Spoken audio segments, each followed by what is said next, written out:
बाळासाहेबांच्या तमाम शिवसैनिकांना तुमच्या ह्या अनिश गाढवेचा, बाळासाहेबांच्या या कडवट शिवसैनिकाचा आणि शिवसेनेच्या प्रवक्त्याचा मानाचा जय महाराष्ट्र। शिवसैनिकांनो, जर अजूनही शिवसेना एक वादळ या तुमच्या हक्काच्या माध्यमाला तुम्ही शिवसैनिकांनी सबस्क्राइब केला नसाल तर तुम्हा सर्वांना कळकळीची विनंती करतो, आत्ता ताबडतोब सबस्क्राइब करून ठेवा। शिवसेनेच्या आणि शिवसैनिकांच्या हक्काचं माध्यम आहे शिवसेना एक वादळ, तुम्ही सर्वांनी सबस्क्राइब करावं। असो, गेल्या 1-2 दिवसापासून बातम्यांच्या धामधुमीमध्ये, त्या बातम्यांच्या गराड्यामध्ये काही महत्त्वाच्या बातम्या तुम्हा सर्वांपासून वंचित राहिल्या। अगदी कालचंच उदाहरण देतो, तुम्ही पाहिलं असाल बदलापूरच्या एन्काउंटर प्रकरणातल्या बातम्यांमध्ये काल मुंबईत एक अतिशय महत्त्वाची घटना घडली, जी तुम्हा सर्वांसाठी, विशेषतः शिवसैनिकांसाठी अतिशय महत्त्वाची आहे। ती घटना, त्या बातम्या तुम्हा सर्वांपर्यंत पोहोचल्याच नाहीत। नेमकं काय घडलं? मुंबईमध्ये उच्च न्यायालयाच्या एका नव्या इमारतीचं जे बांद्र्यात होऊ घातलेलं आहे, त्याच्या भूमिपूजनाच्या उद्घाटनासाठी किंवा भूमिपूजनासाठी देशाचे सर्वोच्च न्यायालयाचे न्यायाधीश DY चंद्रचूड यांना आमंत्रित करण्यात आलं होतं आणि काल ते मुंबईत होते। ही अभिमानाची गोष्ट आहे खरं पाहता। तमाम मराठी जनांसाठी, मराठी मनांसाठी, मराठी माणसासाठी ही एक अभिमानाची गोष्ट आहे। एक मराठी व्यक्ती देशाच्या सर्वोच्च न्यायालयाच्या न्यायाधीशपदी बसलेली आहे। ही अभिमानाची गोष्ट आहे आणि आम्ही ते खुल्यामध्ये बोलतो। होय, ही अभिमानाची गोष्ट आहे। काल ज्या वेळेस DY चंद्रचूड साहेब त्या इमारतीच्या उद्घाटनासाठी आले होते, का कुणास ठाऊक तिची चित्र आम्ही पाहिली माध्यमांवर, तिची चित्र आम्ही पाहिली, कुठेतरी आमचं मन तुटत होतं। तमाम करोडो शिवसैनिकांचं मन तुटत होतं। तो काही संबंध व्हिडिओ मी तुम्हाला 1-2 तासांचा दाखवणार नाही, पण त्यातले अगदी 2-3 मोजके प्रसंग तुम्हा सर्वांसमोर ठेवणं मला गरजेचं वाटतं। यासाठी वाटतं कदाचित शासकीय प्रोटोकॉलचा तो भाग असू शकतो, मुख्यमंत्र्यांनी येणं असू शकतं, मुख्यमंत्र्यांनी त्यांच्या बाजूला बसणं असू शकतं, अगदी मधोमध मुख्य न्यायाधीशांची खुर्ची, बाजूला उपमुख्यमंत्र्यांची असेल, मुख्यमंत्र्यांची खुर्ची असेल। हा शासकीय प्रोटोकॉलचा भाग आहे, मी मान्य करतो, पण आमच्या मनाच्या प्रोटोकॉलमध्ये या गोष्टी बसत नाहीत। उभ्या महाराष्ट्राच्या जनतेचं लक्ष ज्या केसवर लागलंय, शिवसेनेच्या नावाच्या आणि चिन्हाच्या संदर्भातली केस असेल, शिवसेनेच्या 16 गद्दारांच्या अपात्रतेची केस असेल, महाराष्ट्रातली करोडो जनता या सगळ्याकडे आस लावून बसलेली आहे। महाराष्ट्रातलीच नव्हे तर देशातले कित्येक पक्ष या केसकडे आस लावून बसलेले आहेत, कारण भविष्य, त्यांचं भविष्य देखील या केसवर निर्भर आहे, अवलंबून आहे। कारण भविष्यात अशाच प्रकारे पैशाचा माज दाखवून सत्ता हासिल केल्या जाऊ शकतात, सत्ता बळकावल्या जाऊ शकतात, आमदार खासदार फोडले जाऊ शकतात। मेजॉरिटीला अर्थ नाही, लोकशाहीला काही अर्थ नाही, त्या अनुच्छेद 10 ला काही अर्थ नाही, पक्षांतर बंदी कायदा तर भासणातच गुंडाळला। ज्यांच्या कोर्टामध्ये, ज्यांच्या बेंच समोर हे सारं पेंडिंग आहे, आम्ही न्यायाची वाट पाहतोय।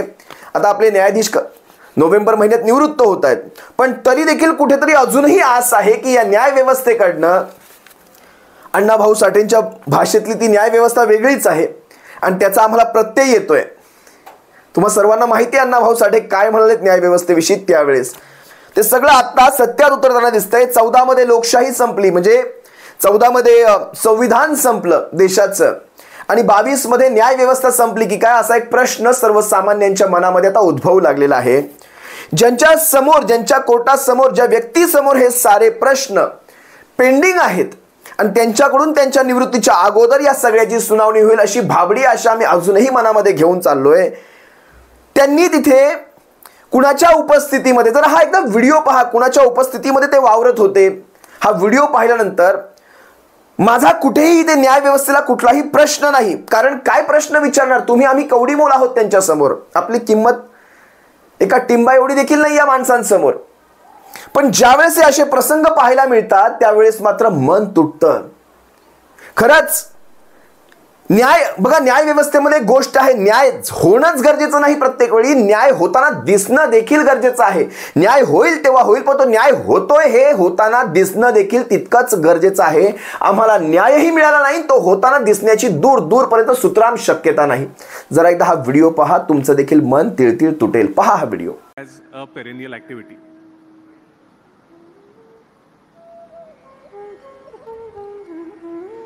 महाराष्ट्राचे मुख्यमंत्री माननीय श्री एकनाथजी शिंदे, महाराष्ट्राचे मुख्यमंत्री श्री देवेंद्र फडणवीसजी व श्री अजित पवारजी, समारंभामध्ये आपल्या सर्वोच्च न्यायालयाच्या न्यायाधीशांनी जवळपास 32-33 मिनिटं भाषण केलं. त्यांनी बरेच काही प्रसंग काढले. त्यातले 1-2 प्रसंग मी तुम्हा सर्वांसमोर घेऊन येईलच. पण असं वाटत होतं त्या 32 मिनिटांमध्ये तिथे त्या ठिकाणी ते भाषण देण्याऐवजी जर आमचा निकाल लागला असता ना, आम्हाला जास्त बरं वाटलं असतं. त्या 32 मिनिटांचा वापर कारण आम्हाला प्रत्येक वेळी गेल्या 8 महिन्यापासून आम्हाला तारखेवर तारीख मिळते. ते 32 मिनिटं जर आमच्यासाठी काढले असते तर आम्हाला फार बरं वाटलं असतं. एक सर्वसामान्य देशाची जनता म्हणून आम्हाला फार बरं वाटलं असतं. त्यांचे 3 प्रसंग मी तुम्हा सर्वांसमोर घेऊन येतो. खरं तर मला वाईट ह्या गोष्टीचं वाटतं, आम्ही ती पिढी आहोत, आम्ही ही तरुण पिढी असेल किंवा आमच्यासोबत या पिढीतले सगळे जे हा 2022चा काळ पाहतायत ती सर्व पिढी, आम्ही ती पिढी आहोत जी न्यायव्यवस्था कदाचित संपते की काय, न्यायव्यवस्था संपुष्टात येते की काय, अशी अवस्था ज्या काळात तयार झाली तो काळ पाहणारी ही आम्ही पिढी आहोत. हे आमचं दुर्भाग्य म्हणावं लागेल. आम्हाला बघण्याखेरीज काही आम्हाला करता येत नाही, हे देखील आमचंच दुर्भाग्य. त्यांचे 3 प्रसंग मी तुम्हाला सांगतो. पहा काय म्हणतायत. 150 वर्षात या न्यायालयाच्या ह्या इमारतीने, त्यांचं म्हणणं असेल इमारतीने अनेक स्थित्यंतरे पाहिली. स्थित्यंतरे म्हणजे अनेक गोष्टी त्यांनी घडताना पाहिलेल्या आहेत. आणि ते काय म्हणतायत, पण हे स्थित्यंतरे पाहिली आहे ते म्हणताना माझ्या डोक्यात काही विचार घोळत होते. ही स्थित्यंतरे पाहणं सगळं काही ठीक आहे, पण न्याय व्यवस्था संपताना पाहायचा योग आमच्या नशिबात नको. पांडुरंगा, ही असे योग आम्हाला दाखवू नको. आमच्या उभ्या आयुष्यात आम्हाला न्याय व्यवस्था संपतानाचे ते क्षण पाहायचे नाहीये. देशाची लोकशाही संपतानाचे क्षण पाहायचे नाहीयेत. ते पुढे म्हणतायत या इमारती पुढे भविष्यात प्रेरणादायी ठरतील. त्यांचं हे वाक्य आहे. तुम्हाला एक व्हिडिओ दाखवेल मी त्याचा देखील. प्रेरणादायी आहेत. हा सगळा काळ हा प्रेरणादायी आहे. नक्कीच प्रेरणादायी नाही. गेल्या 3 वर्षात आम्ही न्यायव्यवस्थेचे जे काही धिंडवडे निघतायत लोकांच्या मनामध्ये, तो काळ ज्यावेळेस पाहतो तो आम्हाला नक्कीच प्रेरणादायी कुठेही दिसत नाही. हा व्हिडिओ पहा, तुम्हाला कळेल मी काय सांगतोय.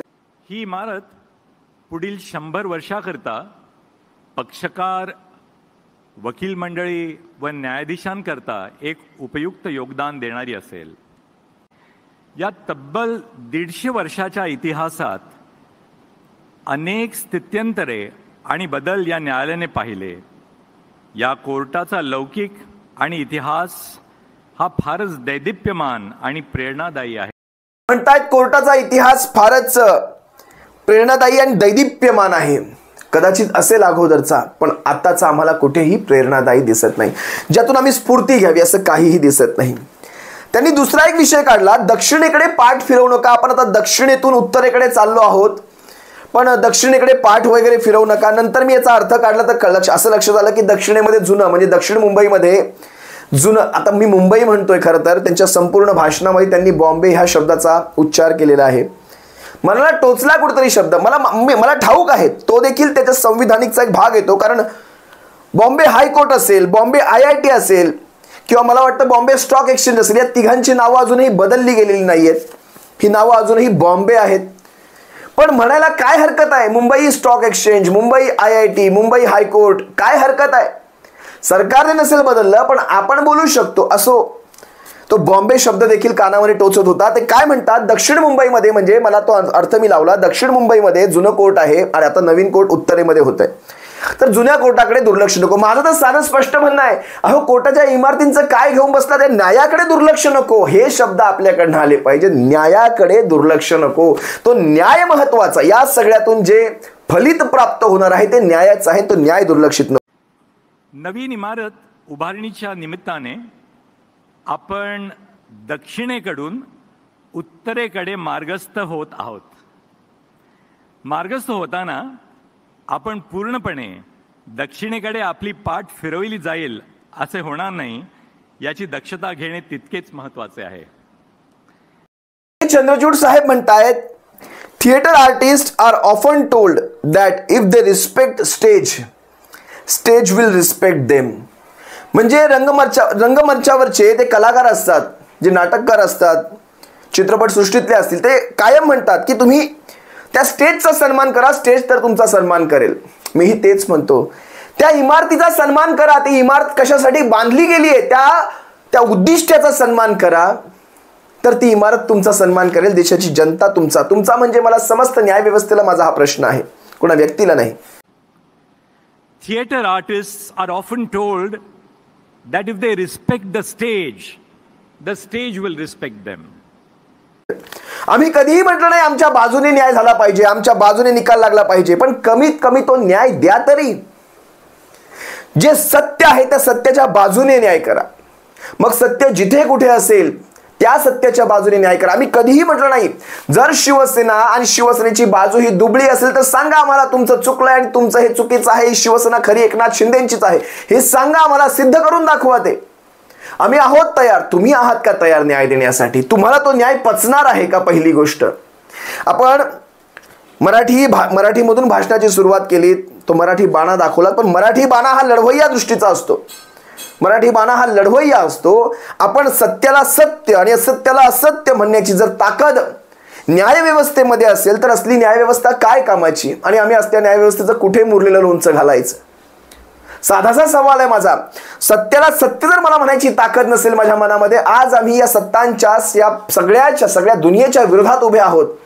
भविष्यात आमचेही कधी एन्काउंटर होऊन जातील आणि सांगतील ठेच लागून पडला आणि मेला.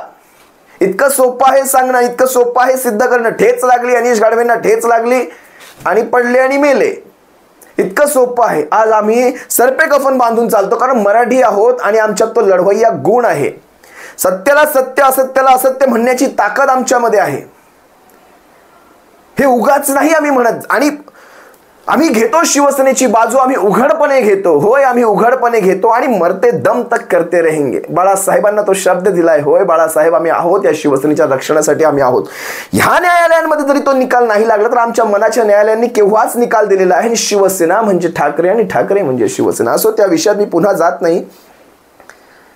पण हे प्रश्न अनुत्तरित आहेत कुठेतरी. आज आपण त्या जसे थिएटरचे ते तुम्ही सांगितलं, तुमच्याच शब्दांवर मी जातोय. ते म्हणतात की थिएटरचे ते सगळे कलाकार म्हणतात की तुम्ही त्या रंगमंचाला तुम्ही त्याचा रिस्पेक्ट करा, तर तो तुमचा रिस्पेक्ट. अगदी तसंच आहे. ह्या वास्तूंचा रिस्पेक्ट करा. ह्या वास्तू कशासाठी बनल्यात त्याचा मान ठेवला गेला पाहिजे, तर त्या वास्तू आपला रिस्पेक्ट करते. आता सध्या काय चाललंय, जिसकी लाठी उसकी भैस असं चाललंय ना. म्हणजे ज्याचं सरकार त्याच्या हाती न्यायव्यवस्था, अशा न्यायव्यवस्थेच्या दोऱ्या आलेल्या असतात. ज्याचं सरकार त्याचं. उंदराला मांजर साक्ष म्हणण्याचा प्रकार, तो मगाचा व्हिडिओ जो तुम्हाला सुरुवातीला दाखवला तो पाहून तुमचं मन देखील तुटलं असेल.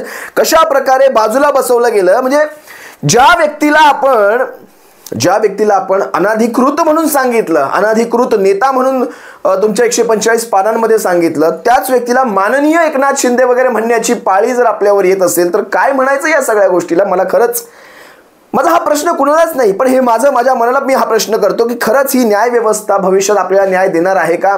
आपण ह्या भाबड्या अपेक्षा खरंच ठेवायच्या आहेत का? आता एक साधा प्रश्न पडतो. एका इमारतीतून दुसऱ्या इमारतीत कोर्ट जातंय, म्हणजे दक्षिणेतून उत्तरेकडे जातंय यांच्या भाषेप्रमाणे. आम्हाला काय अपेक्षित आहे? आलिशान कोर्ट पाहिजे, कोर्टामध्ये AC पाहिजे, कोर्टामध्ये मोठमोठी तावदानं पाहिजे, कोर्टामध्ये मोठमोठे बाकडे पाहिजे, त्याच्यावर आम्हाला बसता आलं पाहिजे, कोर्टामध्ये म्हणजे असे हवा खेळती राहिली पाहिजे. ह्या सगळ्या गोष्टी आम्हाला हव्यात की आम्हाला न्याय अपेक्षित आहे? आम्हाला खरं तर ते पंखे नको, तुमचं किमती फर्निचर नको, मोठमोठे त्या AC नको, बसायला मोठमोठी बाकं नको. आम्हाला पाहिजे तो निरोगी न्याय आणि वेळेत न्याय पाहिजे. मला तुम्हाला एक साधा प्रश्न करतो, तुम्हाला एक चटकन एखादी प्रश्न, म्हणजे रॅपिड फायर म्हणतात ना, रॅपिड फायर. एक शब्द दिला, त्या शब्द दिल्यानंतर सगळ्यात पहिलं तुम्हाला काय सुचतं? जर तुम्हाला सांगितलं कोर्ट किंवा भारतीय न्याय व्यवस्था असा शब्द तुमच्यावर फेकला तर तुमच्या डोक्यात काय पटकन एक ताबडतोब उत्तर येतं? तारीख पे तारीख, लेकिन अभी तक इंसाफ नहीं मिला जज साहब. हे कधीपासून आहे? जेव्हा तुम्ही लहान होतात, मी लहान होतो. आता समजा तुम्ही पाहणारे 65चे असाल, तुमच्या लहानपणात देखील, तुमच्या आधीचे जे कोणी असतील, तुमचे आई वडील असतील, त्यांच्या लहानपणात देखील हे जवळपास आपण ब्रिटिशांच्या आधीपर्यंत गेलो तरी पण हेच तारीख पे तारीख. मला ब्रिटिशांचं नाही माहिती, कदाचित त्यांची न्यायव्यवस्था चांगली असू शकते. मी आपल्याच न्यायव्यवस्थेविषयी म्हणणार. ही आणि सरकार कुठलीही असोत, इकडची असोत किंवा इकडच्या, ही न्यायव्यवस्था ही आधुनिक कधी होणार? तारीख पे तारीख हे कायम आपण ऐकत आलेलो आहोत. आम्हाला बघा ना, एक वेळ त्या न्यायालयातल्या छपरांमधून असं पाणी गळत असेल ना, आम्हाला चालेल, पण आम्हाला ती गळकी न्यायव्यवस्था नको, किंवा न्यायव्यवस्थेला ती गाळण लागली असं नकोय. आम्हाला चालेल ते गळके छप्पर चालतील, आम्हाला चालतील त्या जुनाट इमारती, आम्हाला चालतील, पण आम्हाला न्याय मात्र निरोगी पाहिजे. आम्हाला तो न्यायालयांचा तो उंबरा असतो ना, उंबरा, न्यायालयाच्या दरवाजाचा उंबरा असा झिजलेला नकोय, असा गुळगुळीत होऊन झिजलेला नकोय. तो उंबरा असा नवाच्या नवा दिसला पाहिजे, कारण लोकांना तिकडे यायची जास्तीत जास्त गरजच नाही पडली पाहिजे. कायम ते उंबरे झिजलेले असतात न्यायालयांचे. त्याच्यावर तर ह्या म्हणी पडल्या, न्यायालयांचे उंबरे झिजवावे लागतात. हे असंच नाहीये. ह्या गोष्टींकडे खरंच कोणी लक्ष देतंय का मला माहीत नाही. आम्हाला नको ती न्यायालयामध्ये खेळती हवा. आम्हाला कोंडलेला न्याय नकोय, कोंडलेला न्याय.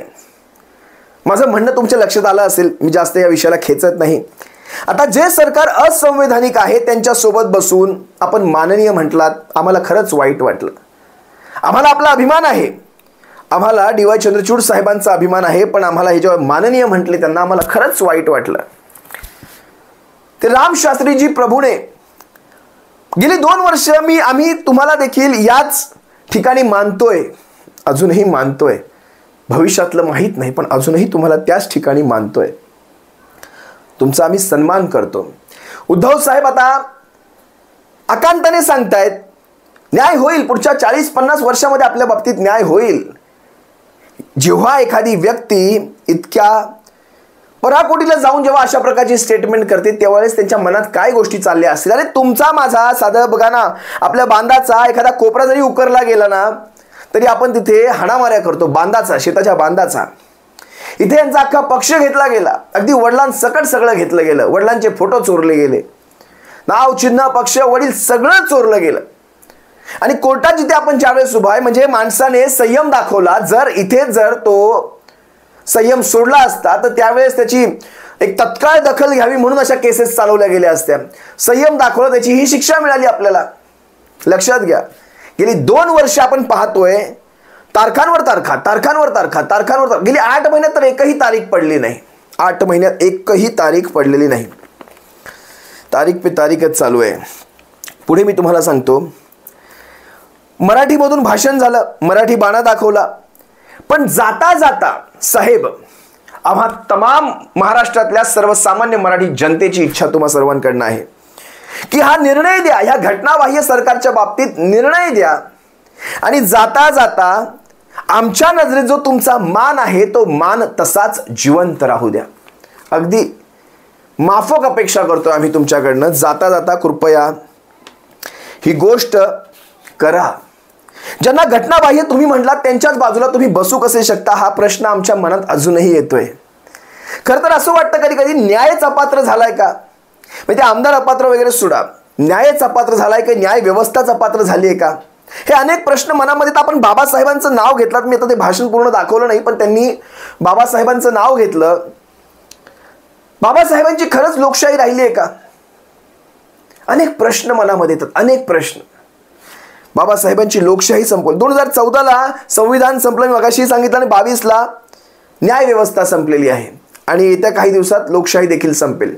आपण चाललोय, पळत आहोत, आपण हुकुमशाहीच्या दिशेने पळत आहोत. उद्या मला एक सांगा, जर पोर्शे कारवाले किंवा BMW जे आता अपघात वगैरे घडले, पोर्शे कारचे BMWचे अपघात ज्यांचे घडले, ती व्यक्ती बेलवर सुटलेले आहेत. आता काहीतरी एखादा सामाजिक उपक्रम घेतील, एखादं मोठं काहीतरी काम घेतील, मोठी एखादी इमारत बांधतील, अनाथांना बांधतील, वृद्धांना बांधतील, आणि त्या वृद्धांच्या अनाथांच्या इमारतीचं उद्घाटन करायला संवैधानिक पदावर असलेल्या व्यक्तींना बोलवलं जाईल. मग त्यावेळेसही अशीच माणसं त्यांच्या बाजूला पण जाऊन बसणार का? कारण ज्या व्यक्तीला आरोपी म्हणून तुमच्या पिंजऱ्यात उभं केलेलं आहे, ज्याच्यावर आरोप आहेत शिवसेना फोडल्याचे, शिवसेनेला तो अनुच्छेद 10चा तो खून केल्याचा आरोप आहे, अनुच्छेद 10चा लोकशाहीचा खून केल्याचा आरोप आम्ही ठेवला ज्यांच्यावर, त्या व्यक्तींच्या बाजूला बसणं म्हणजे आरोपीच्या बाजूला बसणं. मग ह्याला राजमान्यता दिली आहे का, हे प्रश्न जर आमच्या मनात आले तर वावगं काय, चुकीचं ह्याच्यामध्ये काय आहे? उद्यामध्ये BMW वाले, पोर्शेवाले देखील असंच करतील, मग आपण इथेही सगळं हेच चालणार का? अनेक प्रश्न आहेत. सर्वसामान्य म्हणून आम्हाला अधिकार आहे ते सगळे प्रश्न बोलायचे तुम्हा सर्वांसमोर. बाळासाहेबांची शिवसेना तुमच्या दरबारात न्याय मागून मागून थकली आहे हो. तुमच्या दरबारात बाळासाहेबांची शिवसेना न्याय मागून मागून थकली. आज खरंच आम्हाला ते जस्टिस लोयांची आठवण येते. न्यायदानासाठी त्या न्यायपालिकेवर आपल्या त्या अगाध प्रेमापायी त्या माणसाने आपला जीव गमावला, जस्टिस लोयांनी. आज खरंच रामशास्त्री प्रभूंच्या नंतर खरंच कोणाचं नाव घ्यावं तर जस्टिस लोयांचं नाव घ्यावं. त्यांनी आपला जीव गमावला. जस्टिस लोयांचं काय झालं याविषयी एक वेगळा एपिसोड पुन्हा करेन मी, मागेही केलेला आहे. नाहीतर निरंजन टकले साहेबांना ऐका तुम्ही, जस्टिस लोया यांचा खून कोणी केला ऐका. निरंजन टकले साहेबांना खूप सुंदर पद्धतीने सांगितलं, त्यांचं पुस्तक देखील आहे त्या सर्वावर. पण खरंच मला सांगा, आताची न्यायव्यवस्था म्हणजे अनेक गोष्टी आहेत मनातल्या, सगळ्याच गोष्टी अशा खुल्यामध्ये बोलता येत नाही, आम्ही तुम्हाला आजही मानतो. पण ती न्यायव्यवस्था जिवंत राहिली पाहिजे. बघा, आज एक जस्टिस आहेत, उद्या दुसरे जस्टिस येतील, उद्या तिसरे जस्टिस येतील. असं तर नाही ना कुठे की जाऊ दे हे 1.5 महिन्याचा काळ आपण काढून टाकूयात, भविष्यातलं येणारा न्यायव्यवस्था त्याचा निकाल देईल, आपण आपल्या कार्यकाळात कुठे बदनाम व्हा या सगळ्या गोष्टींचे निकाल देत बसायचे. असा कुठे काही प्रयत्न आहे का? आम्हाला नाही माहिती. सर्वसामान्य जनता म्हणून आमच्या मनामध्ये अनेक प्रश्न येतात. संपूर्ण देशाला ज्यांच्यावर अभिमान होता असे रामशास्त्री प्रभूने यांचं नाव एकनाथ शिंदेच्या तोंडी तिथे येतं. त्यांच्या भाषणाच्या दरम्यान मी ते भाषणही तुम्हाला दाखवणार नाही, वारंवार काय तेच चेहरे दाखवायचे. पण यांना खरंच या ही नावं आपल्या तोंडी उच्चारायचे देखील अधिकार आहेत का?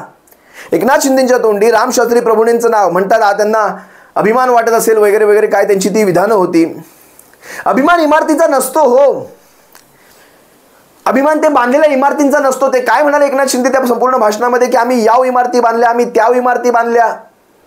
अभिमान इमारतींचा नसतो. खरं तर अभिमान त्या इमारतीत जर जो न्याय ज्याच्यासाठी त्या इमारती बांधल्या गेल्या तो न्याय जर होत नसेल तर त्या इमारतींचं काय करायचं? एखादं हॉस्पिटल बांधले पण त्याच्यामध्ये उपचारच होत नाहीयेत, ते फक्त नावाला एक पंचतारांकित हॉटेल झालं, मग खायचं प्यायचं घरी जायचं, उपचार होत नाहीत असंच. आणि या अशा व्यक्तींकडनं जर अशा प्रकारच्या न्यायाच्या इमारती बांधल्या गेल्या, काय म्हणावं याला, म्हणजे चोरांनी उद्या जेल बांधून दिलं, किंवा चोरांनी उद्या जेल बांधून देण्यापेक्षा चोरांनी उद्या पोलीस स्टेशन बांधून दिलं. कदाचित मला हेच सगळं सुचतं, चोरांनी उद्या पोलीस स्टेशन बांधून दिलं तर आपण ते पोलीस स्टेशन पण घेणार का? ज्या पोलीस स्टेशनांमधून या चोरांवर कारवाई झाली पाहिजे त्याच चोरांनी उद्या पोलीस स्टेशन बांधून दिलं, आपण ते पोलीस स्टेशन घेणार का? त्यामुळे जाऊ द्या, ते गुन्ह्यांचे रेट वगैरे एकनाथ शिंदेंनी खूप सांगितले, कसे रेट कमी झाले, गुन्हे कमी झाले, याव त्याव सगळं सांगितलं. मुळात CGI मुंबईमध्ये असताना अशा प्रकारचे एन्काउंटर घडतात.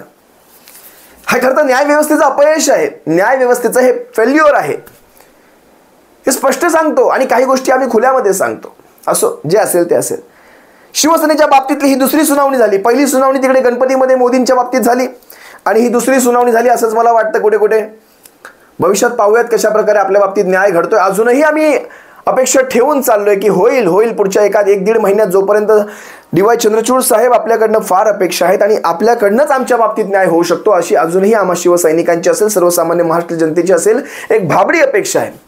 तुर्तास इतकंच बोलतो, तुम्हा सर्वांची रजा घेतो. सप्रेम जय महाराष्ट्र बाळासाहेबांच्या शिवसैनिकांना. काळजी घ्या. जय महाराष्ट्र.